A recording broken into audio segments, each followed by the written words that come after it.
Hi, I'm Jenny Adkins. I am a local investor here, and I run a meetup monthly with the Invest Her community. I also run the Invest Her group, which is a team of agents sponsored by EXP, and I'm just your average investor here, just trying to learn all these things from all these great speakers we're going to have today. So I am so excited.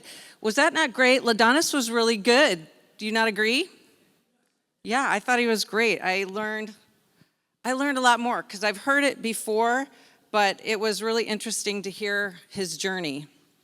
Has everybody downloaded the Think Realty app? Right, and there's games. So there's an event game for a chance to win a premium membership. You know, the $14.99 a month download that you can have. There's a premium membership, and they're giving away 3 for free. So to get it, download the Think Realty app, get in the game, complete it with a few attendees, and I'm sure it has a lot to do with the sponsors in the next room, meeting and connecting with our sponsors. Checking the leaderboard, you can compare your progress with everybody else. And because you guys are in here, you're gonna beat everybody who's not in the room. So way better chances. You're gonna enter the passcode Orlando. So if you guys have the app and you're connecting with somebody, just shake it. They have a shake feature, just kind of like when you're connecting with somebody and sharing your contact information. So just make sure you've got that out and open, and there's a lot of information about the conference.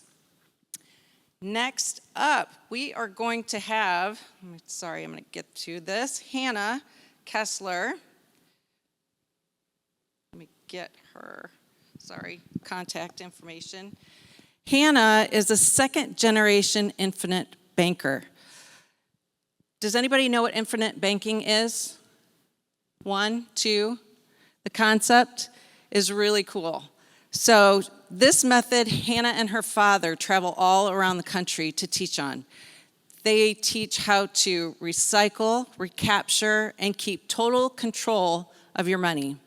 In this presentation, you're going to learn how to break the bonds of financial slavery and build wealth that you may have only thought existed for the super wealthy. I'm excited to learn from her. I've heard it a few times, but I'm super excited to see how Hannah's going to do this, so let's welcome her to the stage. Thanks, Hannah. Oh. Well, hey, y'all. So actually, I had a little PTSD when the fire alarms went off, because let me tell you, I just bought my new condo. I'm on the 21st floor in Daytona Beach, Florida. Y'all, at 6 a.m. one morning, it was a Friday morning, it went off. My butt bounced out of bed. I was delusional. I was like, okay, what's going on? So then I packed up my kitty cats, I grabbed my purse, and we ran down 21 flights of stairs. And I was like, okay, I don't want to do that anymore. So anyways, I'm very happy to be here. I know it's a Friday morning. Happy Friday, everybody. But my name's Hannah Kesler, so this is kind of fun. I'm right here in my backyard. As I mentioned, I live right over in Daytona Beach, Florida. I travel all around the country, and I teach on this concept called the infinite banking concept. Now, some of you may have heard about this before, but maybe it's never been explained to you this way. And some of y'all, maybe this is the first time you're ever hearing about this, and I'm about to challenge and wow some of your conventional thinking. Because here's what my late mentor said. He says, you want to be in 2 businesses in your lifetime.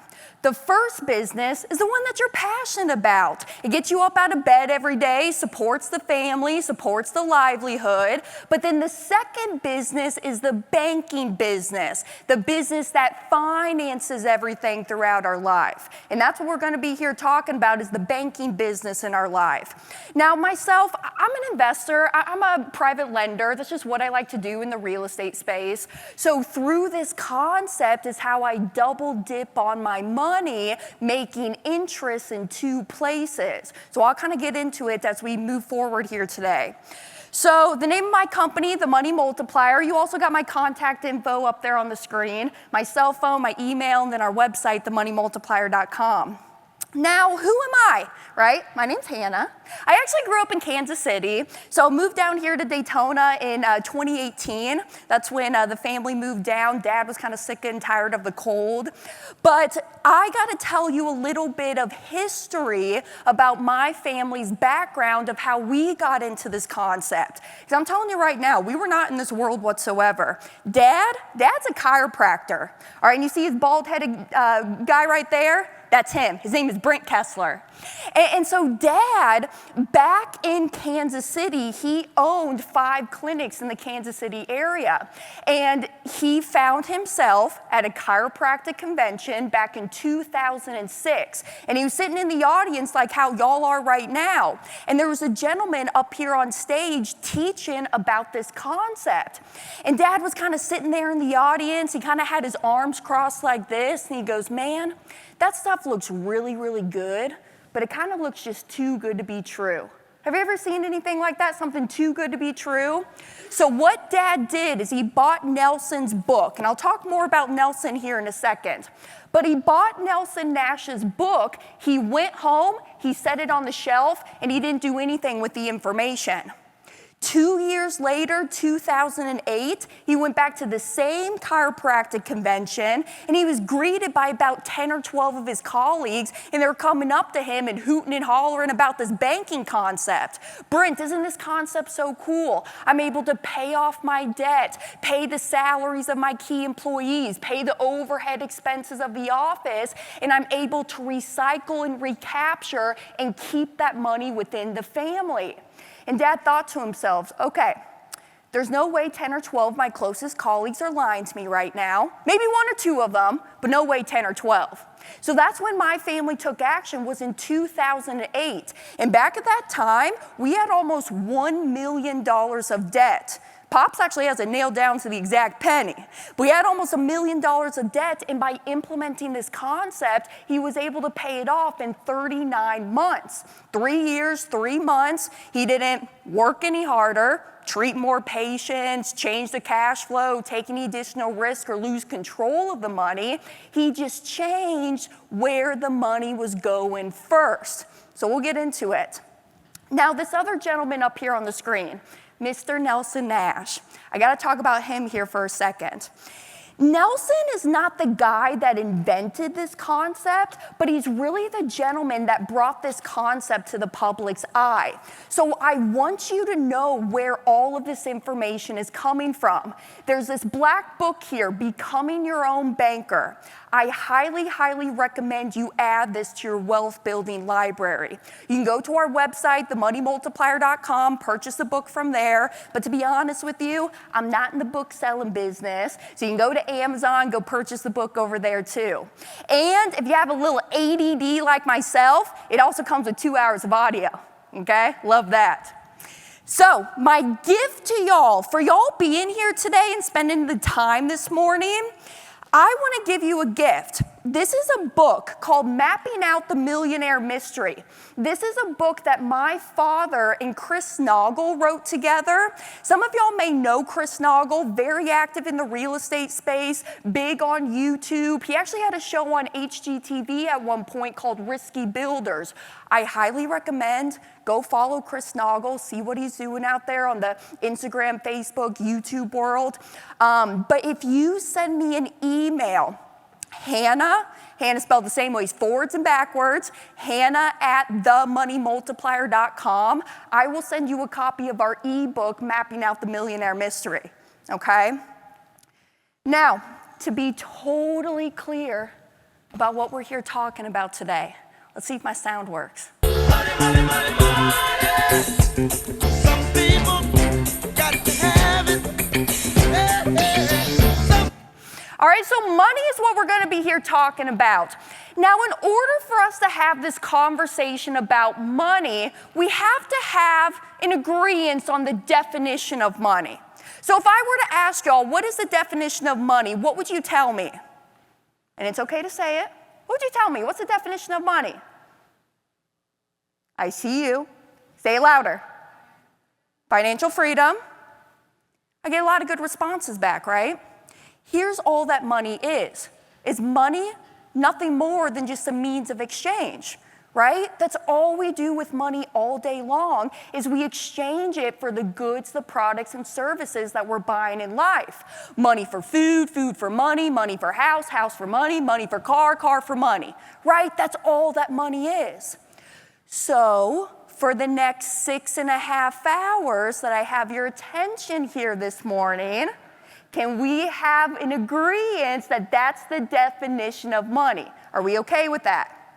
All right. You're probably thinking to yourself, Hannah, I thought I was here talking about money. Why do I see a bicycle up here on the screen? Okay, I'm not going to play this video just because of time today, but I like to play this just because it gets our minds geared into being open and receptive to new ideas, new ideologies. Because I'm telling you right now, this is an outside-the-box thinking, unconventional wisdom. They do not teach this to us about how we handle our dollars, our money, and our wealth. I'm telling you right now, this is not what your parents are doing, your friends are doing, your colleagues, your bosses are doing with your money. We're going to be walking through some paradigm shifts here.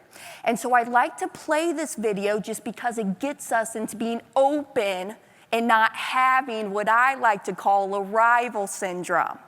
So here's some homework. Go to YouTube tonight. Go look up the backwards bicycle. Backwards bicycle on YouTube. It's about 7.5 minutes long. And I'm going to play a short snippet of it so you know that you're on the right video when you go home Hey, it's me, Destin. study Welcome this back tonight. to Smarter Every Day. You've heard people say it's just like... All right. There's a gentleman. His name is Will Rogers. You know what Will Rogers says? He says the problem in America isn't so much what people don't know, it's what they think they know that just ain't so. So again, a lot of the things that we've been taught about money, dollars, and wealth may not actually be the truth.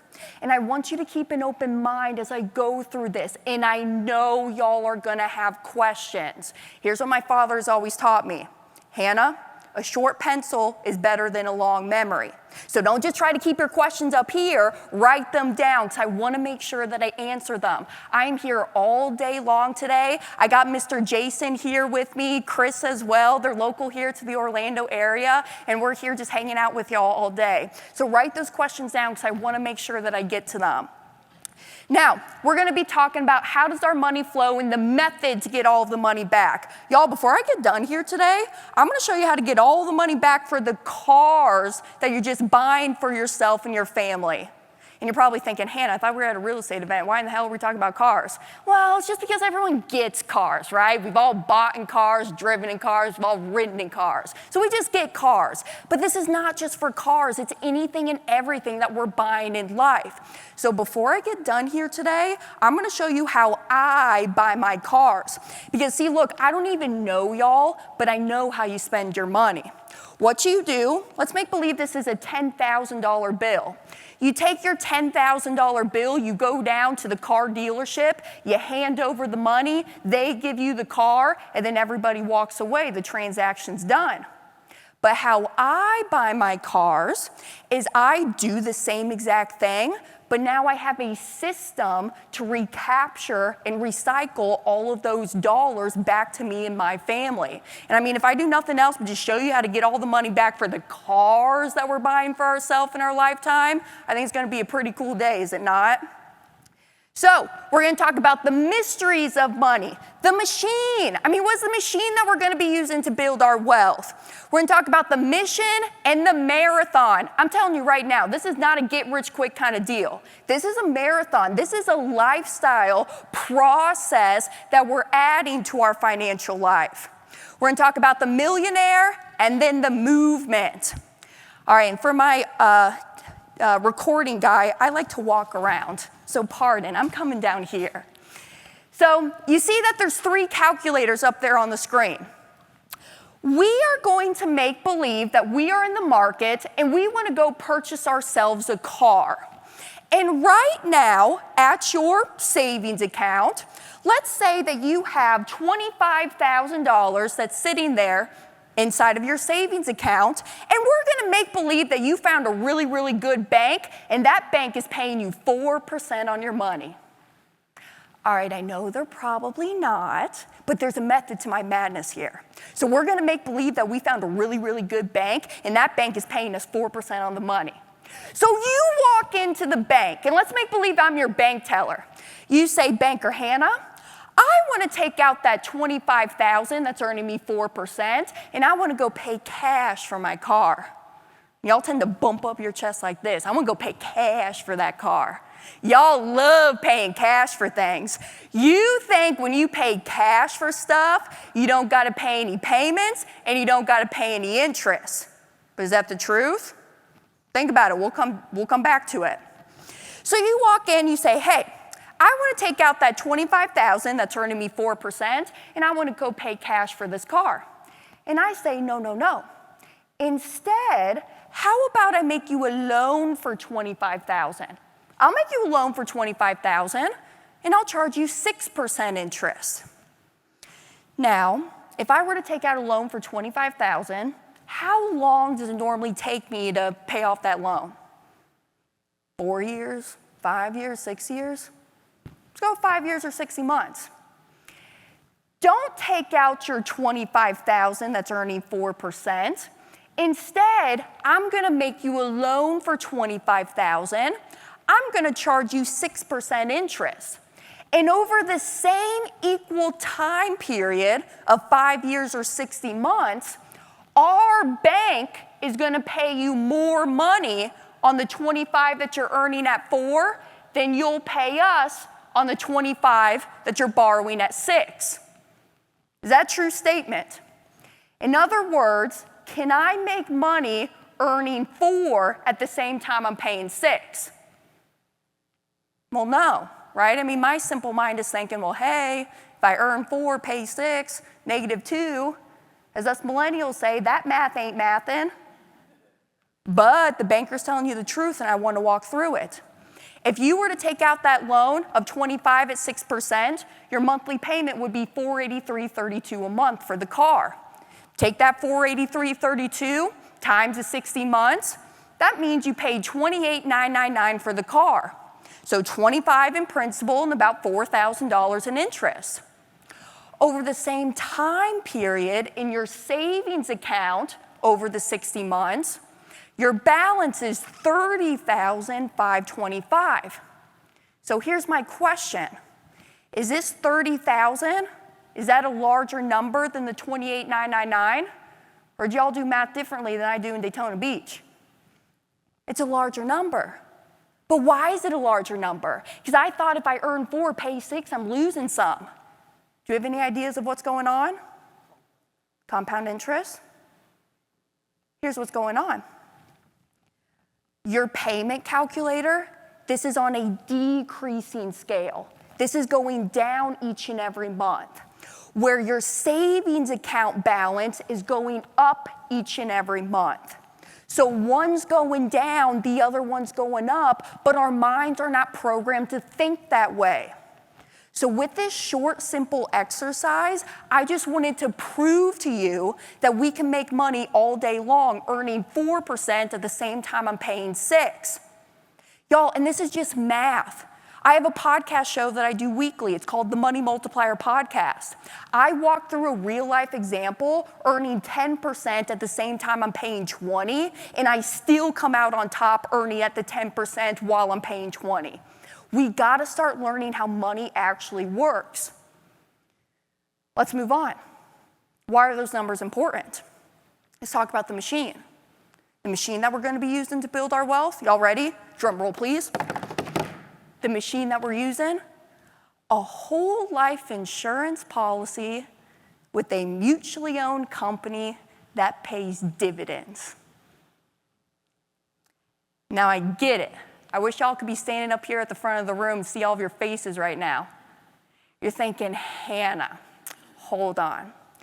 I know everything there is to know about whole life insurance. Dave Ramsey, Susie Orman, they told me whole life insurance is the worst place to put my money. I get it. Why do you think it took my dad 2 years to start this stuff? He was a Dave Ramsey's baby step follower. But here's my question. Why do we want to use whole life? Why whole life? Any ideas? You can borrow against it. Here's the number one reason. This is what the elite and the wealthy are doing. The number one purchasers of whole life insurance in the world are conventional banks. Conventional banks actually own more in whole life insurance than all of their land and their buildings combined.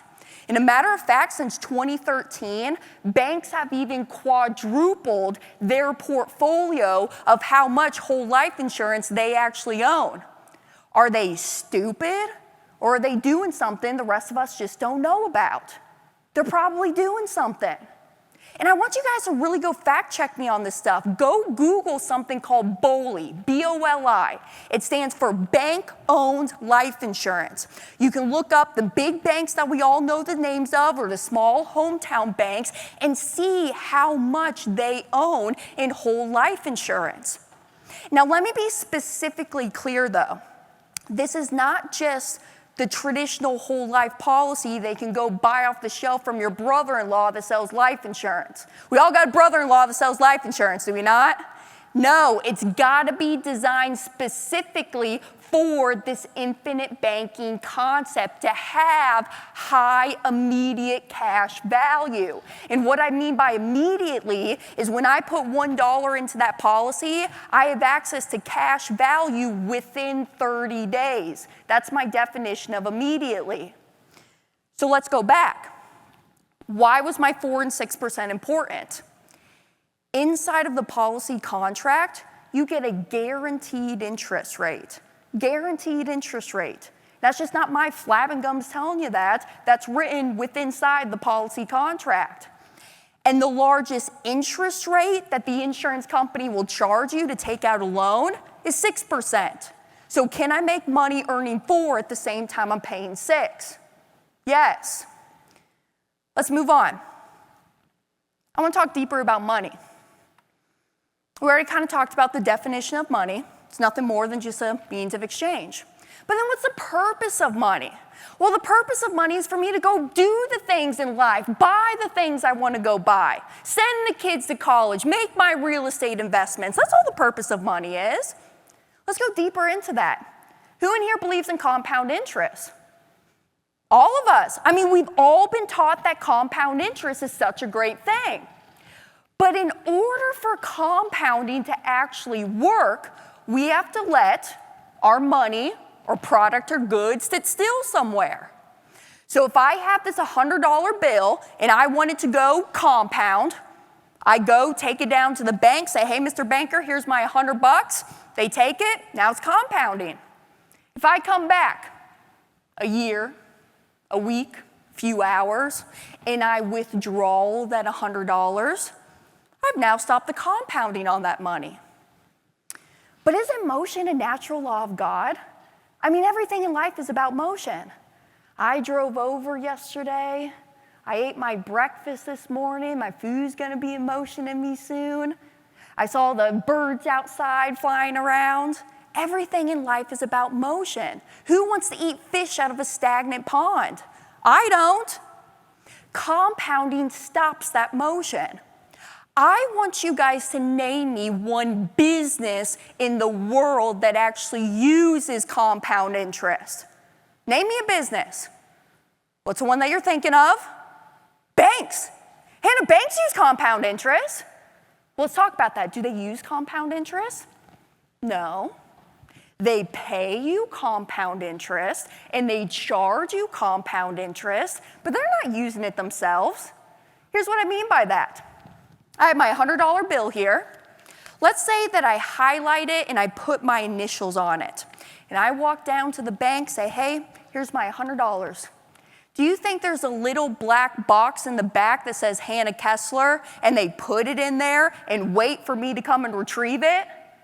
No, because if I come back in a month, a few hours, and I want my $100 back out, do you think they're going to give me the same one that I highlighted and I put my initials on? No, because what are banks doing? They're moving it. Banks are in the lending business. They're just moving the money. Not one business in the world actually uses compound interest. So don't you think it's a little strange that these big major institutes, banks, Wall Street, mutual funds. They all tell us to park our money there with them, but they're not doing it themselves. Isn't that a little strange? Think about it, y'all. How much do we in the real estate space make if tenants aren't moving in and out of properties? Zero. How much does a grocery store business make if the fresh produce is just sitting on the shelves, rotting and compounding? Zero. So not one business in the world actually uses compound interest. I just want y'all to get to start thinking about what's really going on. Because again, they don't teach us this stuff. Let's go deeper into it. Let's talk about what you guys are doing with your money right now. Who in here has a 401k or an IRA? A lot of us. And yes, I'll exclude those self-directed accounts. I know my folks in the real estate space like to use them. But why do I have that account? Well, I have it because in the future, I want to use this money to live off of, right? It's my retirement dollars. I'm going to ask you some questions about that retirement account. Are there any guarantees? No. Well, actually, there's one guarantee. It's guaranteed to never go below zero, but how fun and exciting would that be if that actually happened? And who controls it? Do you or somebody else? Somebody else. And on top of that, how long do you have to keep your money in that 401k, that IRA, that qualified plan, just to avoid the 10% penalty? Age 59 and a half. I want you guys to tell me everything that you know about that retirement account. No, you don't tell me what you know, I'll tell you what you know. You know whether it goes up or down based on those quarterly statements that you get. You know whether the money's invested in a low, moderate, or high-risk category. But other than that, y'all don't know jack crap about your retirement accounts. There's no guarantees, somebody else is controlling it, and you're just hoping and waiting in the future that the money's gonna be there. Doesn't sound so sexy when I put it that way, does it? But Hannah, that's just what I've been taught. I thought that was the right thing to do. It's what my grandparents were doing. My parents told me to do it. My boss told me to do it. I just never knew of a different way. I get it. I'm gonna ask you 3 questions. Are dollars worth more today or in the future? Today. And if you ever forget about that, think about how many candy bars you could buy 10 years ago for $1 and how many you could buy today for $1. And taxes. Are taxes gonna go up or go down? They're gonna go up. And if taxes don't go up, aren't we taxed on more crap all the time? And when you go and pay the tax on your money, do you wanna pay it at the small amount the seed or the large amount the harvest? The seed, right? I agree with all 3 of those answers, but you are totally violating them by putting your money in that 401k, that IRA, that qualified plan. Because what you're doing is you're giving up good dollars today to get paid back with non-guaranteed, weaker dollars in the future. And then you're just kicking the can down the street on the taxes that you're gonna pay. And when you go and pay the tax on the money, now you're paying at the large amount the harvest. Ooh, Hannah, when you put it that way, that's not too hot. But here's what some of y'all are thinking. Hannah, but get this. I got one of those special snowflake retirement accounts. I get a match in that account. I get a match in that retirement account. All right, let's go with your theory. I don't know, if the principal's not guaranteed, I don't know how in the hell the match can be guaranteed, but let's go with your theory. You told me money's nothing more than a means of exchange, right? Let's say that I have that $100 bill again, and I walk in to the grocery store, and I go in there and I purchase myself a gallon of milk and a loaf of bread. And then I come home, I put it in the freezer, and I wait 5, 10, 20, 30 years into the future, and I open up that freezer, guess what's in there? 2 loaves of bread and 2 gallons of milk. How much more fun and exciting is that second loaf of bread, second gallon of milk gonna taste? Still gonna be freezer burnt, is it not? Y'all, you guys do things with money that you would never do with things that money buys. You would never go out, purchase yourself a car or house, and wait 35 plus years into the future to drive the car and move into the house. Why are you doing that with your money? Hannah, it's just what I've been taught. All right, I think I beat that one up. Let's move on. I want to talk about how banks work. It's one of my favorite things to talk about. This is how your bank works. I don't care where we're at in the world. We'd be right here in Orlando, Florida. We can be up in New York City, New York. We can be in LA, California. This is how your bank works.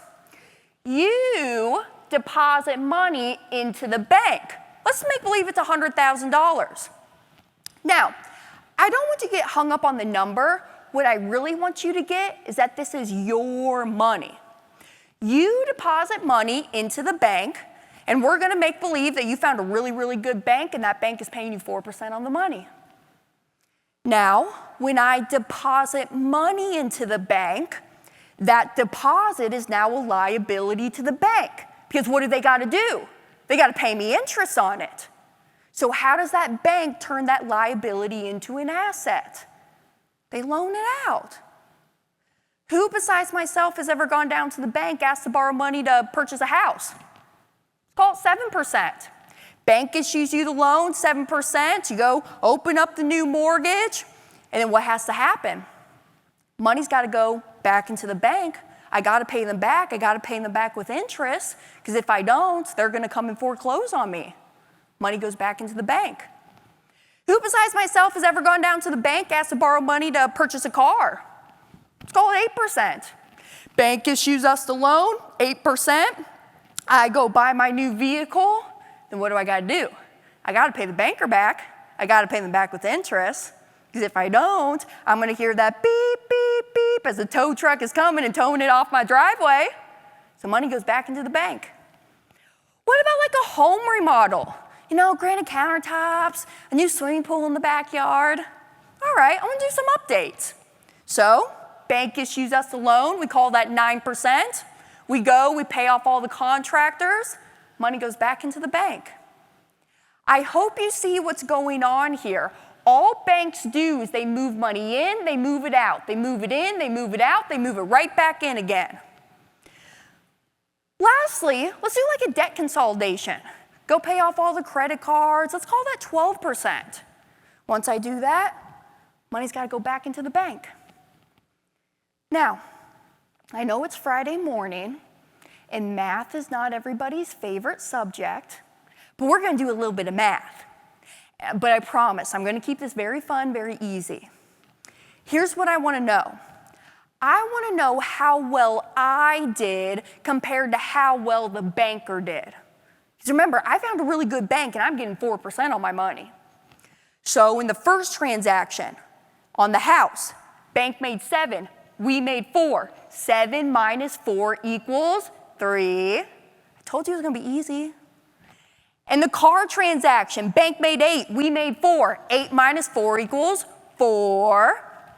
In the home remodel, bank made 9, we made 4. 9 minus 4 equals 5. And then lastly, in the debt consolidation, bank made 12, we made 4. 12 minus 4 equals, I know that one's the hardest one, right? 8. If you add all of these up, bank made 20, we made 4. How much better did the bank do than us? You're thinking 16%, Hannah? 16% better than us. No. How about 500% more than what we did? Because doesn't 4 go into 25 times? Banks are making no less than 400 to 1,300% annually on the money that we leave there with them. And I want you guys to go fact check me on this stuff. Go look up BauerFinancial.com, B-A-U-E-R, BauerFinancial.com. You can go and find the annual reports of these banks. And I challenge y'all to do this. I want you to find me a bank that makes less than 400% annually on the money that we leave there with them. Y'all, I travel around and I speak at anywhere from 50 to 70 live events a year, and we've been teaching this stuff since 2012. I ask every single audience this. Go find me a bank that makes less than 400% annually. And if you do, you owe it to me to call me and tell me, and I'll change my presentation slide and I'll give you the credit for it. But it hasn't happened yet. Because see, look, I get it. I understand that if you are too risky of a borrower, the bank's not going to even issue you that loan anyways. But here's what I'm saying. You guys are doing all of this in your life anyways. You're buying houses, you're buying cars, you're doing home remodels, and you're using credit cards. So why don't you just be the banker in your own life and stop letting the banks dictate what we're doing? Think about it, it kind of makes sense, right? Because I don't care where we're at in the world. We drive in, there's a main intersection of that town, and there's 4 corners on that intersection. Name me one of the buildings on those 4 corners. No, it's not Starbucks. It's a bank, right? And our bank's on the bad landscaping, bad architecture, rundown property. No, man, they're like the nicest buildings in town. And a matter of fact, at some banks, when you walk in there, don't they kind of give you free stuff? Sometimes they give you dumb suckers. Ooh, that's a little ironic. Matter of fact, there's a bank in our town in Daytona Beach, Florida. You walk in there on a certain day of the week, they give you wine. They give you wine if you go in there on a certain day of the week. So that's why my father couldn't be here today. He went to the bank 7 times yesterday, so now he's in bed hungover. I'm just kidding, don't tell him I told you that. But y'all, who is paying for all of this stuff? We are paying for all of it. So why don't you just be the banker in your own life and you make those interest, profits, and dividends instead of having the bankers making it on you? Does that make sense? Okay, I'm gonna move on. I'm not gonna go through this just because of time today, but I'll show you how you can go back and rewatch all of this. Y'all, I also have another segment because I'm not gonna get through everything right now. It's later this afternoon. I'm gonna be going through even some more stuff. So you can come and hang out and we'll go through even deeper detail. But right now, everybody should have a handout. If you don't have a handout, raise your hand and Jason will come by and give you one. So I believe it's on the 3rd page, or excuse me, the 2nd page. You can look at the numbers that we're about to go through here, but I would encourage that you watch up here as we go through this together. And then when you go home tonight and you study this in nauseating detail, you have the handout to help you, okay? So I want to talk about how to get all the money back for the cars that you're buying for yourself in your lifetime. Now, I actually just did this. I bought myself, back in 2020, a conversion van. You guys seen those things? I bought it actually from the Tampa dealership. It was just the box shell of the van, and then I took it up to a guy in Nashville. I actually found him on Shark Tank. That's how I met him.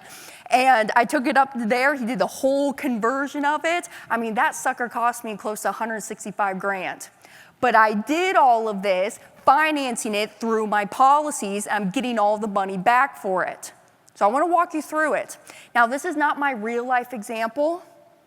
I'm doing this one just for learning purposes right now, but we can go through my real life example. Go to my podcast show. I talk about it.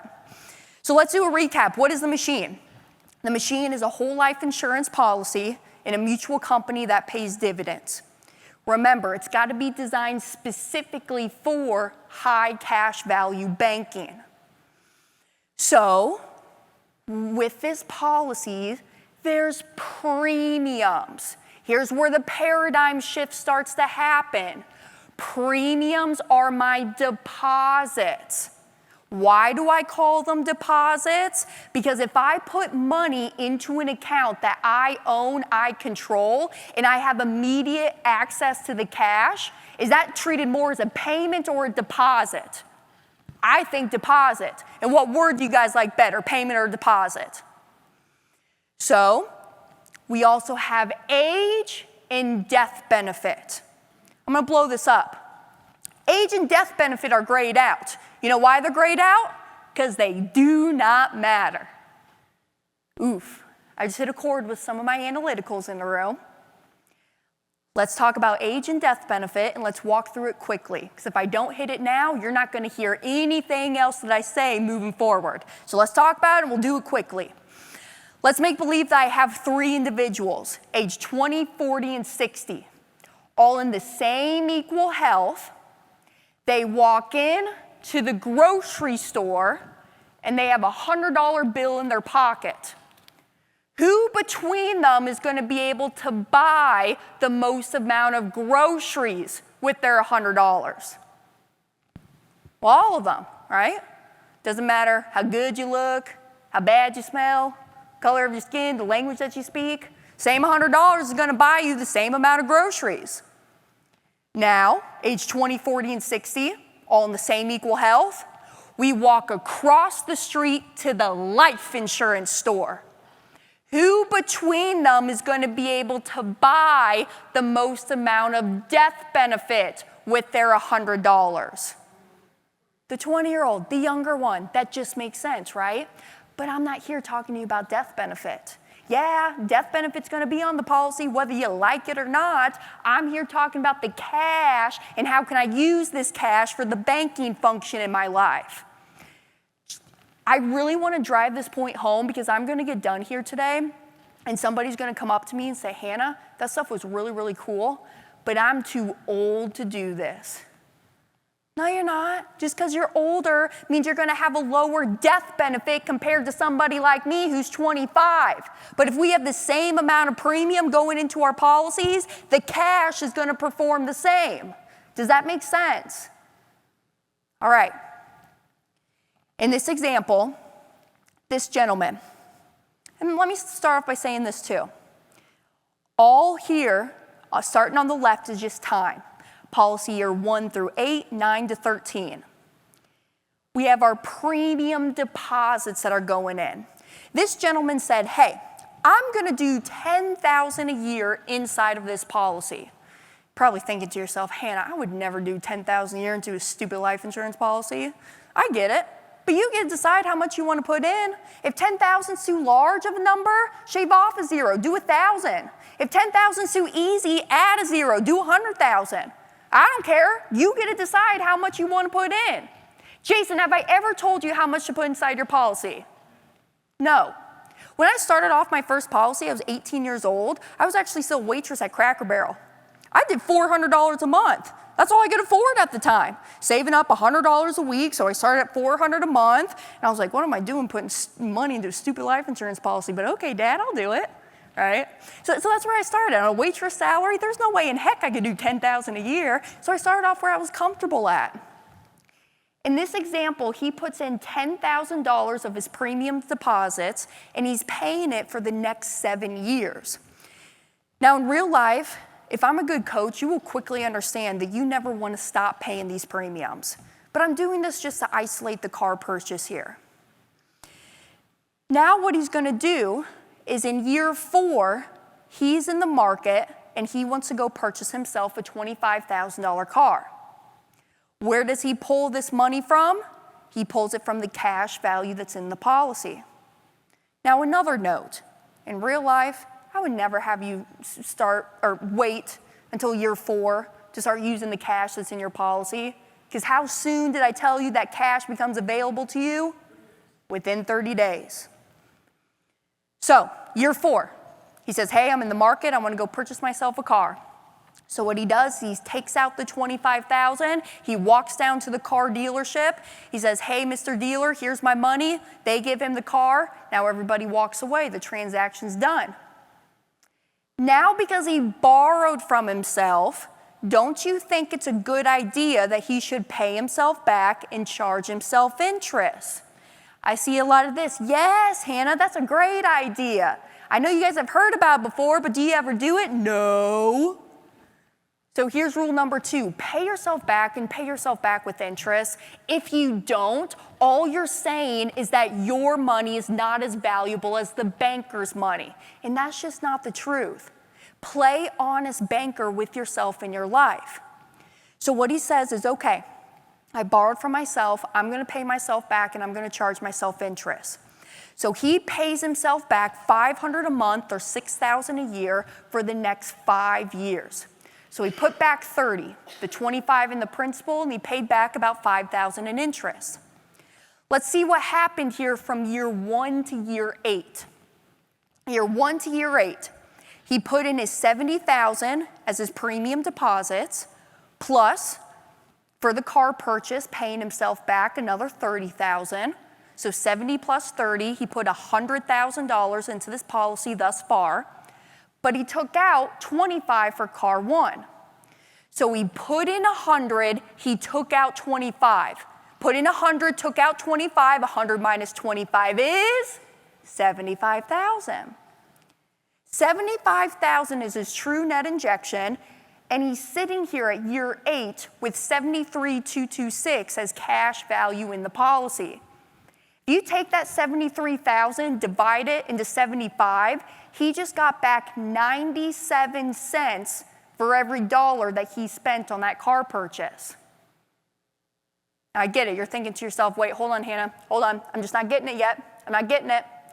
How is the money still growing even though I've taken it out? Here's the next big aha moment. So if you've been sleeping up to this point, now time to wake up. When he puts or funnels his dollars through the policy first, he's never losing out on the uninterrupted compounding that's happening inside of the policy. This is what I'm saying just by adding the one additional step. I'm just running my money through the policy first, and then I'll take it out to go purchase my car. Because now I'm never losing out on the uninterrupted, guaranteed, tax-free interest that I'm getting in the policy. Y'all know a man by the name of Albert Einstein? Here's what Albert Einstein says. He says, compound interest is the 8th wonder of the world. Those who understand it earn it, and those who don't pay it. What do you think we've been doing all these years being consumers to the commercial conventional banks? We've been paying them all that compound interest. So now that I understand their game, I'm going to play the game right along there with them. Let's move on, because that car is going to wear out on me. Or maybe it was mama who was driving, daddy was walking, so now it's daddy's time to go purchase a car. So we're going to continue on. Year 9, I'm in the market, I want to go purchase another $25,000 car. Where do I pull the $25,000 from? The cash value that's in my policy. Now, I'm no longer paying premiums into my policy at this point. So no more premium deposits are going in. All I did is I took out 25 to go make another car purchase. Walked down to the dealership, here's my 25. They hand me the car. Everybody walks away. Now I'm going to do the same exact thing. I'm going to pay myself back and charge myself with interest. Another $500 a month or $6,000 a year for the next 5 years. Let's see what happened from year 9 to year 13. Year 9 to year 13, I put back $30,000 for that car purchase, but I took out 25 for the car. So 30 went in and I took out 25. 30 minus 25 is 5,000.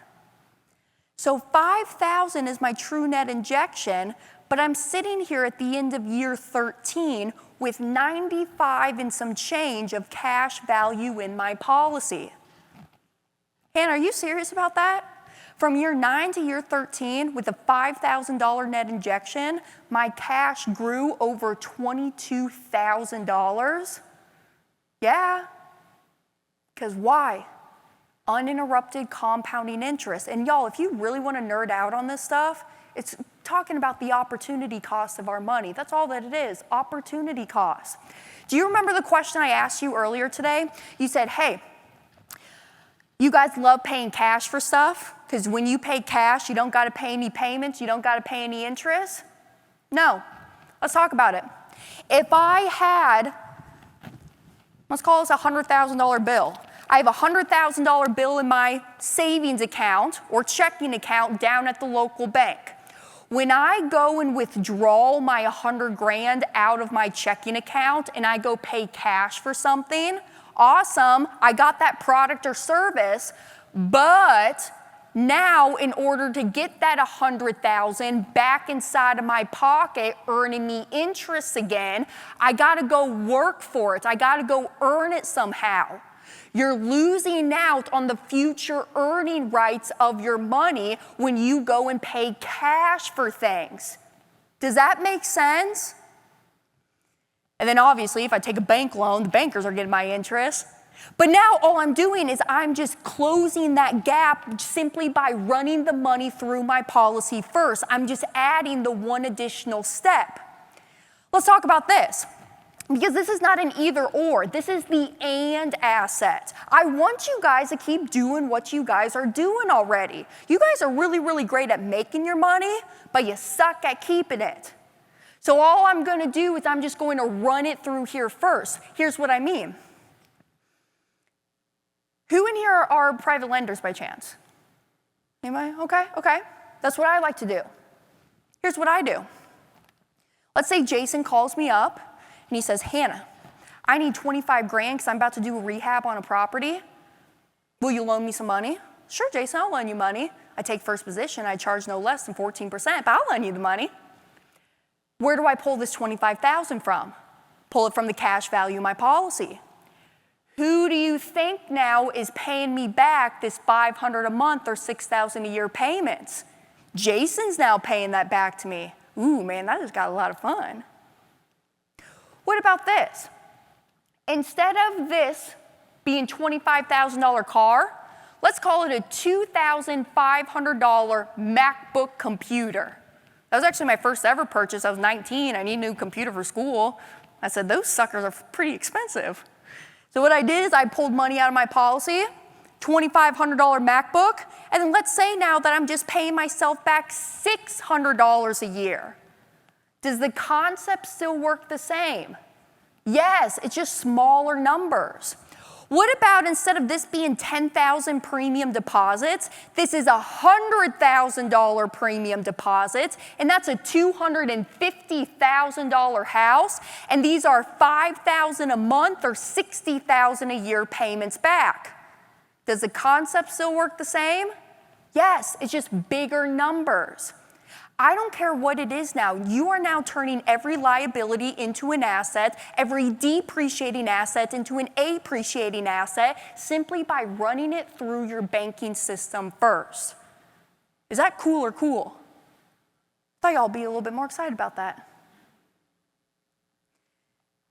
Let's take a look at this. Let's see what happened over the 13 years. Y'all, because 13 years goes by pretty darn quick, does it not? 13 years ago, I was 12 years old. Oof, probably hit a chord with some of y'all.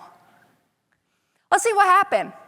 I put in $70,000 as my premium deposits, plus the 30, plus another 30.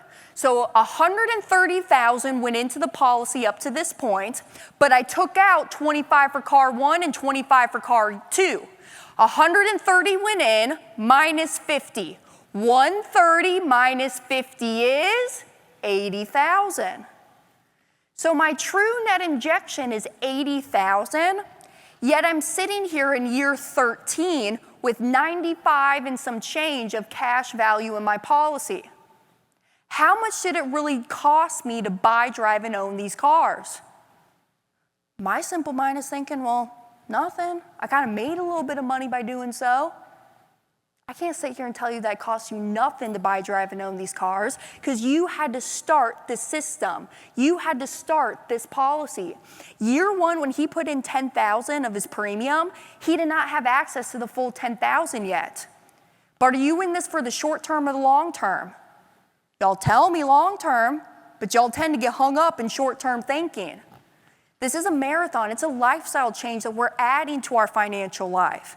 And all I did is I just bought a stupid-ass life insurance policy, and I'm using it to buy the cars. Y'all were going to go buy the cars anyways, were you not? Ooh, Hannah, that wasn't right. Why did you use the word ass? Well, some of you are texting, a few of you were sleeping, but now since I said that word ass, y'all are right back up here on my screen. So hi, welcome back to class. Thanks for being here. All right, so with this, there's rules to this. Rule number 1, pay yourself first. If you get nothing else from my talk here this morning, you should be paying yourself first. Again, I don't even know you, but I know how you spend your money.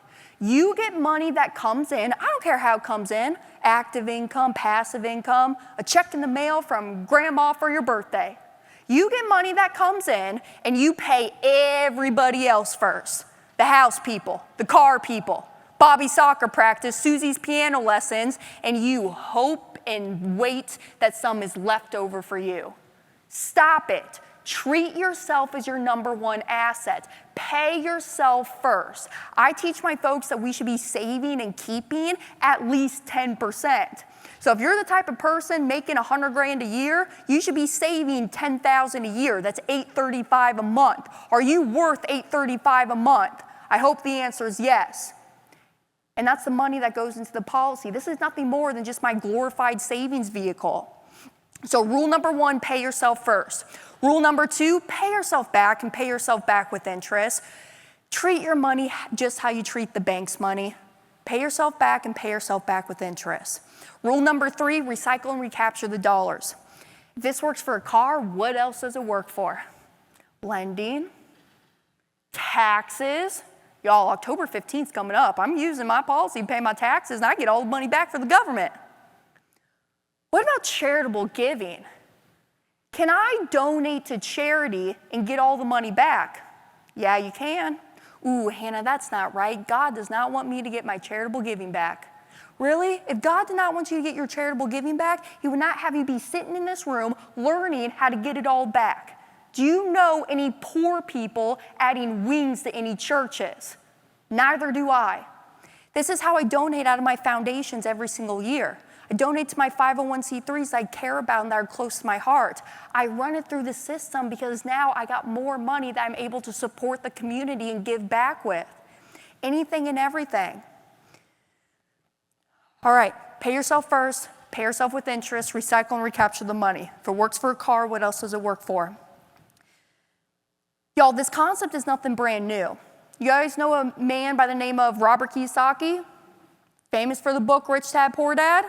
He also wrote another book called Second Chance. In that book, Second Chance, Robert Kiyosaki talks about this concept.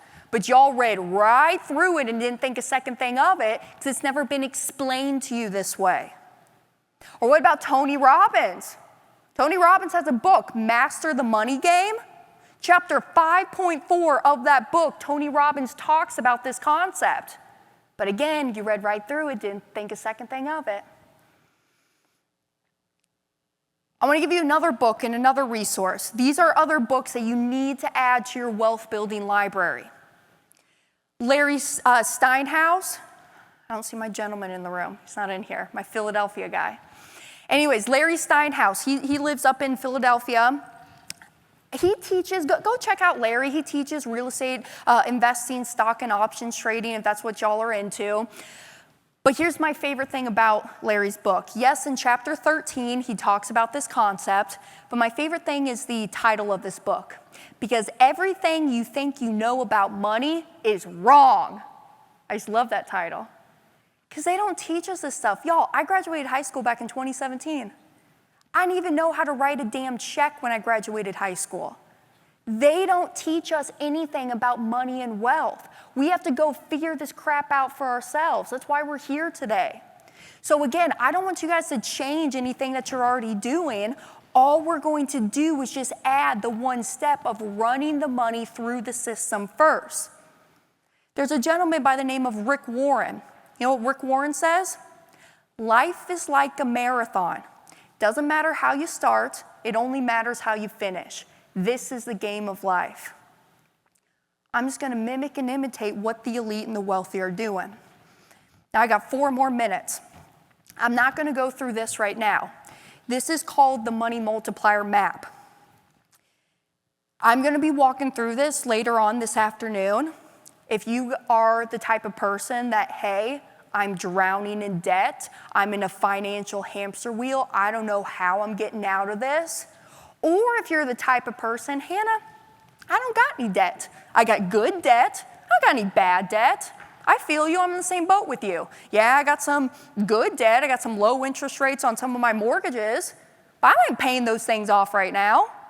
This is not just for debt payoff. This is for anything and everything that you're buying in life. I'm gonna be walking through this later this afternoon of this real life example. It's actually one of Dad's chiropractic colleagues. He lives up in Minnesota.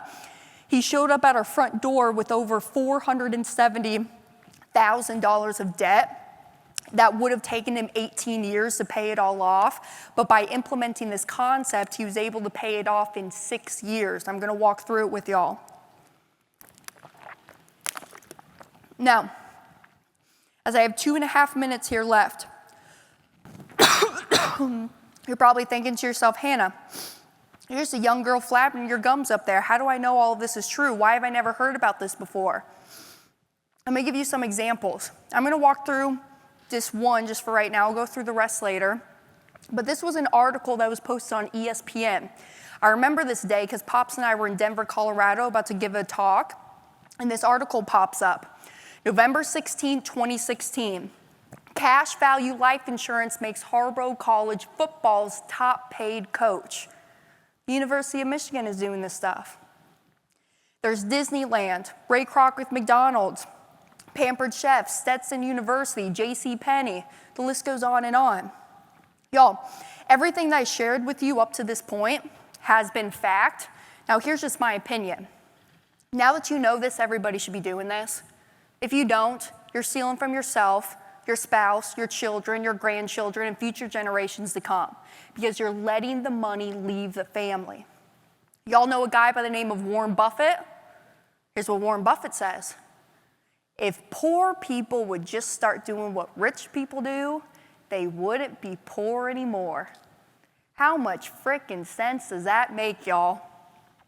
If you think about the families, big, wealthy, elite families, the Rockefellers, the Rothschilds, the Morgans, the Stanleys, the Barclays, they all understood money and how to keep that money in the family.